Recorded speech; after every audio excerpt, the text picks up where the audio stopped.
السلام علیکم ورحمۃ اللہ وبرکاتہ۔ اعوذ باللہ من الشیطان الرجیم۔ بسم اللہ الرحمن الرحیم۔ انہ علی رجعہ لقادر یوم تبلی السرائر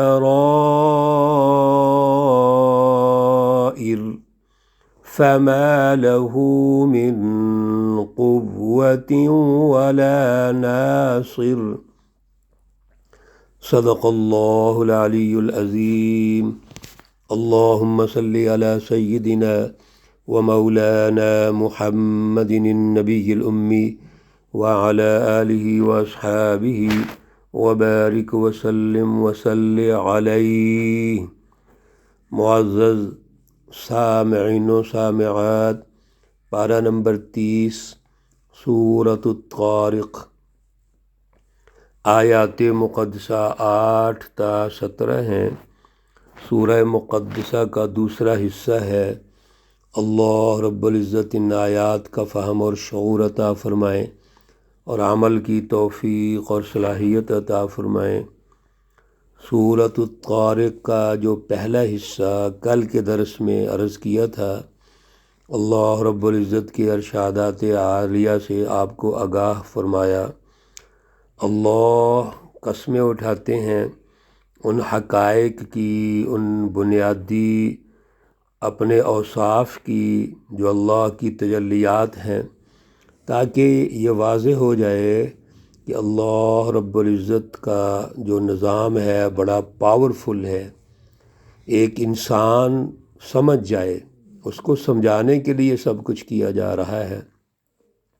النجم الثاقب، وہ چمکتا ہوا تارہ ہے جو اللہ رب العزت کا بڑا ایک سیکیورٹی سسٹم ہے، اور اس کے نتیجے میں اللہ رب العزت کا ایک پاورفل نظام ہے جو سیکیورٹی کا نظام ہے۔ میرے عزیزو، اللہ رب العزت نے اسی طرح ہمارے اوپر بھی سیکیورٹی سسٹم لگایا ہوا ہے۔ ان کل نفس لما علیہا حافظ۔ اللہ ہماری بھی سیکیورٹی کرتے ہیں، ہمیں محفوظ رکھتے ہیں۔ یہ اللہ کا نظام ہے۔ اور ایک اور بات ہم نے عرض کی کہ اللہ رب العزت کے 2 فرشتے وہ ہر چیز نوٹ کر رہے ہیں، وہ اللہ کے سامنے پیش کیا جائے گا۔ اس لیے آج کے درس میں بھی آغاز یہاں سے ہوا، انہ علی رجعہ لقادر، پھر بے شک وہ اس کو پھر لا سکتا ہے، یعنی قدرت رکھتا ہے واپس لانے کی۔ اللہ رب العزت نے جیسے دنیا میں بھیجا، اور دنیا میں بھیجنے کے بعد اس کا پورا ایک نظام بنایا۔ کل کے درس میں آپ نے سنا، فَلْيَنْظُرِ الْإِنسَانُ مِمَّ خُلِقَ خُلِقَ مِن مَّاءٍ دَافِقٍ، اس پر بات چیت ہو چکی ہے۔ تو اللہ رب العزت نے دنیا میں بھیجا، جوانی دی، اور پھر بڑھاپا آیا، یا جو بھی اللہ نے وقت طے کر دیا، تو پھر اللہ اس پر طاقت رکھتے ہیں کہ اس کو واپس اپنے پاس بلائیں۔ مجھے یہ بتائیے کہ جو اللہ سب سے پہلے پیدا کر سکتا ہے، وہ دوبارہ اس سسٹم کو نہیں بنا سکتا؟ میرے عزیزو، یہ جو روح ہے یہ تو اللہ رب العزت نے بھیجی آسمان سے، اور یہ جو روح ہے یہ انسان میں آئی، اور پھر اس نے واپس جانا ہے اللہ کے پاس۔ اور پھر کیا ہوگا اس دن؟ یوم تبلی السرائر، جس دن جانچے جائیں گے بھید، السرائر تمام بھید یعنی راز، جتنی خفیہ چیزیں ہیں وہ سب واضح ہو جائیں گی، اللہ کے سامنے پیش ہوں گی۔ اب یہاں غور کیجئے آپ، جو بھی ہم نے راز چھپائے ہوئے ہیں دل میں ہیں جہاں بھی ہیں وہ تو اللہ کے سامنے نمایاں ہو جائیں گے۔ پھر وہ راز کیسا رہا؟ اللہ سے تو کوئی راز نہیں ہے، وہ تو انہو علیم بذات الصدور، وہ تو سینوں کے راز بھی جانتا ہے، جو ہم نے سوچا، جو ہم نے کہا، جو ہم نے کیا، جو کچھ ہمارے دل اور دماغ میں ہے سب اللہ کے سامنے کھل کے سامنے آ جائے گا۔ اور پھر وہاں پر کیا ہوگا؟ فَمَا لَهُ مِن قُوَّةٍ وَلَا نَاصِرٍ، کوئی طاقت، کوئی زور، کوئی مدد کرنے والا وہاں کام نہیں آئے گا۔ دو ہی چیزیں ہوتی ہیں آج بھی سوسائٹی کے اندر اپنے آپ کو منوانے کے لیے، دو ہی چیزیں ہیں، یا تو اختیار ہوتا ہے، انسان کے پاس کوئی زور، قوت، سفارش، طاقت، کوئی وزیر ہے، وزیر اعظم ہے، صدر ہے، فلاں ہے، یعنی اختیارات اس کے پاس، قوت ہے، طاقت ہے جی، کوئی فیلڈ مارشل صاحب ہیں، کوئی بڑا جرنیل ہے، یہی ہے۔ اور دوسرا کیا ہے کہ کوئی مدد کرنے والا ہے۔ مدد کیسے کر سکتے ہیں اللہ کے مقابلے میں؟ اپنی بھی کوئی حیثیت نہیں ہے، کسی دوسرے کی بھی مدد نہیں کر سکتے۔ وَالسَّمَاءِ ذَاتِ الرَّجْعِ، اور قسم ہے آسمان کی ذات الرجع، چکر مارنے والے کی۔ اللہ رب العزت پھر آسمان کی قسم اٹھاتے ہیں، پیچھے فرمایا وَالسَّمَاءِ وَالطَّارِقِ، اور یہاں فرمایا وَالسَّمَاءِ ذَاتِ الرَّجْعِ، آسمان کی قسم اٹھائی، اور یہ آسمان وہی ہے جس کو اللہ نے پیدا کیا، اور پھر یہ بھی اپنے پروسیس سے مکمل ہو جائے گا۔ وَالْأَرْضِ ذَاتِ الصَّدْعِ، اور زمین جو پھوٹ نکلنے والی کی، یعنی زمین سے کیا نکلتا ہے؟ اللہ رب العزت کی فصلیں نکلتی ہیں، کھیتی باڑی اور درخت اور جتنا اناج ہے وہ سب کا زمین سے نکلتا ہے۔ تو اللہ رب العزت نے آسمان اور زمین دونوں ہی وہ بنیادی وسائل رکھے ہیں کائنات کی مینجمنٹ کے، یہ پیچھے بہت بات چیت ہو چکی ہے اس پر۔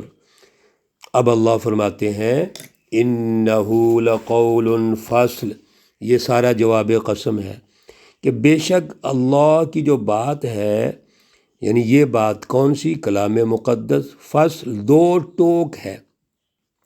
اللہ کی اس کلام میں، اس رہنمائی میں کوئی شک و شبہ نہیں ہے۔ سن لو اچھی طرح میرے عزیزو، ہمیں شرح صدر ہونا چاہیے کہ اللہ کی رہنمائی سچی ہے، دو ٹوک ہے، ہمارے فائدے کے لیے ہے، اور کائنات میں جو ارتقاء ہو رہا ہے اس کی بنیاد ہے۔ وَمَا هُوَ بِالْهَزْلِ، اور یاد رکھیے یہ بات کو ہنسی مذاق کی نہیں ہے، یہ ایسی بات نہیں کہ جیسے مرضی آپ سوچ لیں کر لیں، کیونکہ وہ تو مذاق اڑاتے تھے۔ رسول اللہ صلی اللہ علیہ وسلم اللہ کی رہنمائی پیش کرتے ہیں اور وہ آگے سے کیا کرتے ہیں؟ مذاق اڑاتے ہیں، مختلف طعن و تشنیع کرتے ہیں، مختلف القابات سے نوازتے ہیں۔ آگے اور کیا کرتے ہیں؟ انہم یکیدون کیدا، وہ مکر و فریب کرتے ہیں، داؤ پیچ لگاتے ہیں۔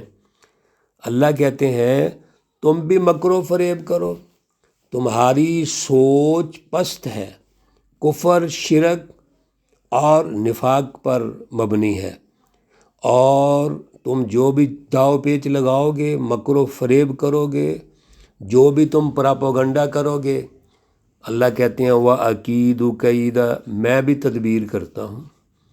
ایک سچی جماعت، رسول اللہ صلی اللہ علیہ وسلم، صحابہ کرام، وہ بھی اپنی مینجمنٹ کرتے ہیں۔ یہ ایسی بات نہیں یہاں بعض لوگوں نے یہ نکال لیا جی بس اللہ ہی سب کچھ کرتے ہیں اور ہم بیٹھتے ہیں ہاتھ پہ ہاتھ رکھ کے، نہیں، ایسی بات نہیں ہے۔ سچی جماعت نے بھی تدبیر کرنی ہے، اس کے تھنک ٹینک بھی بیٹھ کے دشمن کا مقابلہ کریں گے۔ جیسے دشمن کے وار ہیں فکری، وہ بھی فکری طور پہ غور و فکر کریں گے۔ اگر دشمن کا وار کو اسلحے کے اعتبار سے ہے، عملی اعتبار سے ہے، میدان کے اعتبار سے ہے، وہ بھی غور و فکر کریں گے۔ اللہ تو مدد کریں گے، لیکن میرے عزیزو یاد رکھو، حزب الشیطان، شیطانی جماعتوں کا جو مقابلہ ہے وہ حزب اللہ نے کرنا ہے، اللہ کی سچی جماعت نے کرنا ہے۔ تو وہ عقید و قیدہ، اللہ رب العزت فرماتے ہیں کہ میں بھی تدبیر کرتا ہوں، یعنی وہ تدبیر، وہ حکمت عملی، وہ پلاننگ اپنی سچی جماعت کو سکھلا دیتا ہوں۔ فَمَهِّلِ الْكَافِرِينَ، پس ڈھیل دے منکروں کو، کافروں کو، امہلہم رویدا، ڈھیل دے ان کو تھوڑے دنوں کے لیے، تھوڑے دنوں کے لیے ان کو ڈھیل دے دے، یعنی پریشان نہ ہو۔ ان کے مکر و فریب، ان کے داؤ فریب، چالیں اگر کوئی نظر بھی آ رہی ہے کہ کامیاب ہے، تو یہ مستقل نہیں ہے۔ میرے عزیزو یاد رکھو، ظلم، ظالم مافیا، جھوٹ، فراڈ، اگر غلبہ ہو اس کا تو غلبے کی شکل میں غالب تو ہوگا، اس کا انکار تو نہیں کیا جا سکتا، لیکن اس کا ایک وقت ہوگا، بڑے تھوڑے وقت میں واپس چلا جائے گا۔ اس لیے اللہ نے واضح ارشاد فرما دیا، دو ٹوک رہنمائی دے دی کہ انہ لقول فصل، اس کے مقابلے میں جو سچی جماعت غور و فکر کرے گی وہ کامیاب ہوگی، اور لقول فصل سچی جماعت کے پاس ہے، اور دوسری طرف مقابلہ شیطانی جماعتوں سے ہے، مکر و فریب، بظاہر نظر آتا ہے غلبہ ان کا ہے، یہ تو آزمائش کے لیے ہے، لیکن تھوڑے وقت کے لیے، یہ ڈیل ہے اللہ کی طرف سے، یہ کوئی فطری نظام نہیں ہے، نہ کوئی انسانی فطری نظام ہے، انسانی نوعی تقاضوں کے مطابق ہے، نہ ہی اس میں ارتقاء ہے، دنیا کی ترقی ہے، نہ آخرت کی ترقی ہے۔ کسی انفرادی نظام میں، شیطانی نظام میں بھی کبھی ترقی ہوتی ہے، ہاں مہلت ہے، اس کو تھوڑی مہلت سمجھو، نتیجہ کیا ہوگا؟ اللہ کا دین غالب ہوگا، لقول فصل، یہ غالب ہوگا، اور یہ مذاق اڑانے والے ناکام ہو جائیں گے۔ اللہ رب العزت ہمیں اعلیٰ شعور عطا فرمائے، اللہ رب العزت تمام بیماروں کو شفائے کاملہ عاجلہ مستمرہ عطا فرمائے، اللہ رب العزت تمام مرحومین و مرحومات کو جنت الفردوس میں اعلیٰ مقام عطا فرمائے۔ ربنا تقبل منا انك انت السميع العليم وتب علينا انك انت التواب الرحيم، وصلى الله تعالى على النبي الأمي محمد وعلى آله وأصحابه أجمعين برحمتك يا أرحم الراحمين۔ السلام عليكم ورحمة الله وبركاته۔